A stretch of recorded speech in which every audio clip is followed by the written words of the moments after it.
Gopal Italy જાય એટલે ગમે તે અહીં લડવા આવે હું રાજીનામું દઈ દઉં અને એને 2 કરોડ રૂપિયા હું આપીશ, એ જીતે તો. મોરબીના ધારાસભ્યએ આપેલી આ ચેલેન્જને આપણે સ્વીકારી લઈએ છીએ સહર્ષ રાજી ખુશીથી. મોરબીમાં ખરાબ રોડ રસ્તા પ્રશ્ને થયેલા જન આંદોલનમાં નવો રાજકીય વળાંક આવ્યો છે, જેમાં ગત રાત્રિના બુધવારે મોરબીના ધારાસભ્ય કાંતિલાલ અમૃતિયાએ મીડિયા સમક્ષ ગોપાલ ઇટાલિયાને મોરબીથી ચૂંટણી લડવા પડકાર ફેંકી પોતે રાજીનામું ધરી અને ગોપાલ ઇટાલિયા ચૂંટણી જીતે તો 2 કરોડનું ઇનામ આપવા માટે ચેલેન્જ ફેંકી હોય, જે ચેલેન્જનો આજરોજ ગુરુવારે બપોરે ગોપાલ ઇટાલિયાએ સ્વીકાર કરી વિડીયોના માધ્યમથી મોરબીના ધારાસભ્યને રાજીનામું આપી અને પોતાની જબાન મુજબ આગામી તારીખ 12ના બપોરે 12 વાગ્યા સુધીનામાં રાજીનામું ધરી ચૂંટણી લડવા તૈયારી બતાવી છે, જેના કારણે મોરબી પંથકના રાજકારણમાં ખળભળાટ મચી ગયો છે. મોરબીની જનતા જાગૃત થઈ તો મોરબીના ધારાસભ્યના પેટમાં નકલી તેલ રેડાનું.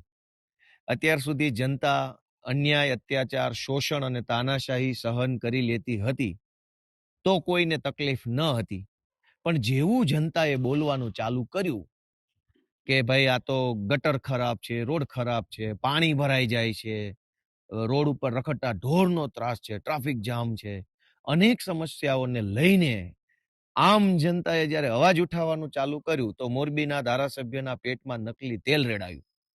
30 વર્ષ સુધી આ જ જનતાએ જ્યારે તમને મત આપ્યા અને સળંગ 30 વર્ષ સુધી ધારાસભ્ય બનાવ્યા તો તમને મજા આવી, તો તમને ગલગલિયા થયા, ખુશ થયા, આનંદ આવ્યો. પણ હવે એ જ જનતા જેણે તમને 30 વર્ષ સુધી ધારાસભ્ય બનાવ્યા છે, એ જ જનતા જો સોસાયટીમાં પાણી ભરાઈ જવાના મુદ્દે, પીવાનું પાણી ન આવવાના મુદ્દે, રોડ ઉપર ખાડા છે, ખરાબ રોડ છે, એના મુદ્દે તમને સવાલ કરે તો તમને હવે ગમતું નથી. અને પાછું ગઈકાલે મેં વિડીયો જોયો કે મોરબીના ધારાસભ્ય એવું કહે છે ભાજપના કે ગોપાલ ઇટાલિયામાં હિંમત હોય તો ચૂંટણી લડવા આવી જાય મારી સામે અને હું રાજીનામું પણ આપી દઈશ અને ગોપાલ ઇટાલિયાને 2 કરોડ રૂપિયા પણ ઇનામ પેટે આપીશ. તો મારી મોરબીના ધારાસભ્યએ આપેલી આ ચેલેન્જને આપણે સ્વીકારી લઈએ છીએ સહર્ષ રાજી ખુશીથી કે જો તમે શુરા બોલ્યા ન ફરે, શુરા હોવ, મરદ માણસ હોવ અને એક જ વખત બોલતા હો, જબાનના પાક્કા માણસ હોવ તો આજે 10 તારીખ થઈ છે, મોડામાં મોડું 12 તારીખે બપોરે 12 વાગ્યા સુધીમાં રાજીનામું તમારું પડી જવું જોઈએ. ગોપાલ ઇટાલિયા પણ વટથી તમારા ચેલેન્જને સ્વીકારે છે, પણ મારી એક શરત છે કે મોરબીના ધારાસભ્ય પાટીલને પૂછવા જતા નહીં. પાટીલ અંકલ, મારાથી ભૂલથી બોલાઈ ગયું છે, હું રાજીનામું આપું કે ના આપું, અંકલ પ્લીઝ મને માફ કરો, એવી બધી વાતો કરવાની નહીં.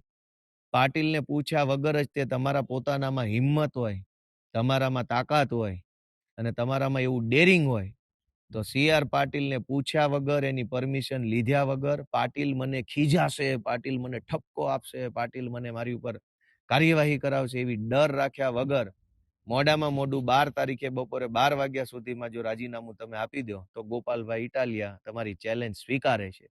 30 વર્ષથી તમે મોરબીના ધારાસભ્ય છો, તમને શરમ આવવી જોઈએ.